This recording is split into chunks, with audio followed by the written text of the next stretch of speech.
खाने से क्या होता है और मूंगफली रोज़ कितनी खानी चाहिए, मूंगफली खाने के फ़ायदे क्या हैं? आइए चलते हैं, इस वीडियो में हम बात करेंगे मूंगफली खाने से क्या होता है, उसके फ़ायदे क्या हैं। सबसे पहले जब आप मूंगफली खाते हैं तो मूंगफली को टाइम पास स्नैक्स भी कहा जाता है, यानी कि सर्दियों के अंदर मूंगफली की डिमांड ज़्यादा रहती है, इसलिए इस मूंगफली को ज़रूर खाना चाहिए। सबसे पहले इसका जो फ़ायदा होता है, अगर आपकी बॉडी में कोलेस्ट्रॉल का लेवल ज़्यादा बढ़ा हुआ रहता है तो ये इसको कंट्रोल में रखती है, यानी कि ना ज़्यादा बढ़ने देती और ना ज़्यादा कम होने देती। कोलेस्ट्रॉल का जो लेवल होता है वो मेंटेन करती है, क्योंकि इसके अंदर सारे ऐसे फैटी मौजूद होते हैं जो सारी चीज़ों को, कोलेस्ट्रॉल को कंप्लीट तरह से, प्रॉपर तरह से मैनेज करके चलते हैं। आइए चलते हैं दूसरे टिप्स पर।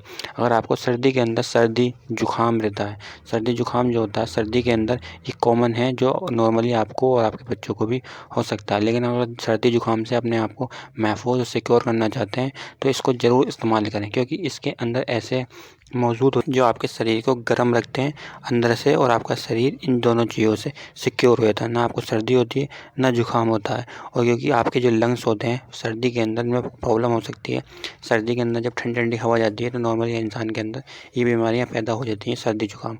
बट आप इसको खाते हैं तो ये अंदर से आपको गर्म भी रखती है और आपके लंग्स को स्ट्रॉन्ग बनाती है, जिससे आपको सर्दी जुकाम से नहीं होती। इसका जो तीसरा फ़ायदा है, अगर आपका बढ़ता वज़न है, यानी कि आपका बहुत ज़्यादा ओवरवेट हो रहा है, तो अगर आप इसको खाते हैं, यानी मूंगफली को आप खाते हैं, तो मूंगफली खाने से आपका जो ओवरवेट है वो भी वेट लूज़ करने के लिए भी बहुत ज़्यादा हेल्पफुल मानी जाती है। मूंगफली के अंदर प्रोटीन जो होता है भर भर के होता है, यानी प्रोटीन बहुत ज़्यादा होता है।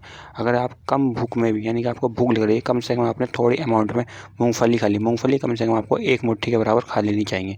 इससे आपकी जो भूख होती है वो भी कंट्रोल में हो जाएगी और आपको जितना प्रोटीन की ज़रूरत होती है नॉर्मली, वो आपको एक मुट्ठी मूंगफली से मिल जाएगा। आइए चलते हैं टिप्स नंबर उसकी 4 की तरफ। इसके अगर आपका बीपी की प्रॉब्लम है, अगर आपका बीपी बढ़ा हुआ रहता है, तब आप इसको इस्तेमाल करते हैं तो आपको कैंसर का जो जोखिम खतरा होता है उसको भी ये कंट्रोल में करती है, यानी आपको कैंसर होने की जो संभावना है मूंगफली खाने से काफ़ी ज़्यादा कम हो जाती है। क्योंकि एक्सपर्ट के अनुसार मूंगफली जो होती है कई तरह से आपको कैंसर से बचाती है, क्योंकि इसके अंदर जो एंटीऑक्सीडेंट की जो मात्रा होती है बहुत ज़्यादा होती है, जो आपको कैंसर से बहुत ज़्यादा महफूज कर लेती है, सिक्योर कर लेती है, यानी कैंसर होने की जो संभावना है बहुत ज़्यादा कम हो जाती है। आइए चलते हैं इसके छठे इस्तेमाल पे, यानी कि आपकी स्किन के लिए भी बहुत ज़्यादा हेल्पफुल होता है। मूंगफली के अंदर जो मौजूद होता है वो सबसे ज़्यादा फैटी एसिड होता है, जो स्किन को बहुत ज़्यादा बीमारियों से बचाने के लिए महफूज माना जाता है। इसके अंदर ऐसे फाइबर भी मौजूद होते हैं जो हमारे डिटॉक्स करते हैं, यानी हमारे शरीर से जो गंदगी होती है उसको निकालने में भी फ़ायदा करते हैं। मूंगफली का इस्तेमाल आपको सर्दी में ज़रूर करना चाहिए। 6 अमेजिंग ऐसे फ़ायदे हैं जिसके बाद आपको